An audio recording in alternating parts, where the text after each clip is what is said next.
সবাইকে আপনি দ্বীনের জন্য কবুল করেন রে আল্লাহ।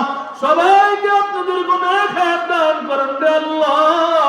সবাইকে সুস্থতার সাথে দীর্ঘমেয়াদী হায়াত দান করেন আল্লাহ। আল্লাহ পাক রব্বুল আলামিন, আমার যে মা বোনরা এখানে আসছে আল্লাহ, তুমি আপনি খালি এত বেড়ে দিয়েন না রে আল্লাহ। সবাইকে, সবার মুনাজাতকে আপনি কবুল আর মঞ্জুর করে নেন। সবার মনের বাসনা কামনা আপনি পুরো করে দেন। হাজতুল্লাহ আপনি ব্যবস্থা করে দেন।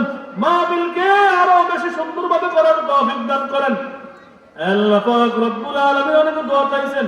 একজন মা বোনরা আছে অসুস্থর মধ্যে, ক্যান্সারে আক্রান্ত, আল্লাহ তাকে আপনি পরিপূর্ণ সুস্থতার হায়াত দান করেন। আল্লাহ অনেকে দোয়া চাইছেন চাকরির জন্য, দেশের খেদমত করবে।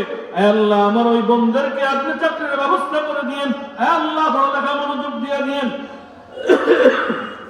আল্লাহ মেহেরবানি করে মাওলাই করিম, যারা অসুস্থ আছে সবাইকে শাফাআত দান করুন, সবাইকে সুস্থতা শারীরিক অনেক হায়াত দান করেন।